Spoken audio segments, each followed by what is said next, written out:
ഖബറിൽ പോയി ഒരൽപ്പ നിമിഷം കഴിഞ്ഞാൽ വായു സഞ്ചാരമില്ലാത്ത ഖബറിന്റെ അന്തരീക്ഷത്തിൽ ശരീരം ഇങ്ങനെ വീർക്കാൻ തുടങ്ങും.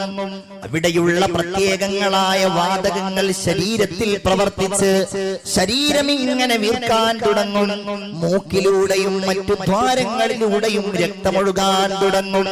അതിങ്ങനെ വർദ്ധിച്ച് വർദ്ധിച്ച് വർദ്ധിച്ച് ശരീരം പഴുക്കാൻ തുടങ്ങും.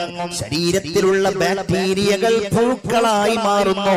3 ദിവസം കഴിഞ്ഞാൽ ശരീരത്തിലെ ഏറ്റവും നിർമ്മലമായ ഭാഗങ്ങളിലൊന്നായ കണ്ണുകൾ അടർന്നു വീഴും. കണ്ണില്ലാത്ത ശരീരമായി മാറും. അതുപോലെ തലയോട്ടിയും കോശങ്ങളും അപ്രകാരം മാംസങ്ങളും എല്ലുകളുമായി വേർപ്പെടാൻ തുടങ്ങും. അല്ലാ ആ സമയത്ത് ഖബറെങ്ങാനും തുറക്കപ്പെട്ടാൽ എത്ര വലിയ സുഗന്ധപൂരിതനായി നടന്നവനാണെങ്കിലും അവന്റെ ദുർഗന്ധം സഹിക്കാൻ മനുഷ്യരെ കൊണ്ട് കഴിയില്ല.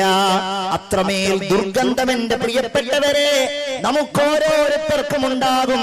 അസ്ഥിപഞ്ജരങ്ങളായി നമ്മൾ ഖബറിന്റെ ഉള്ളിൽ മാറുന്നതാണ്.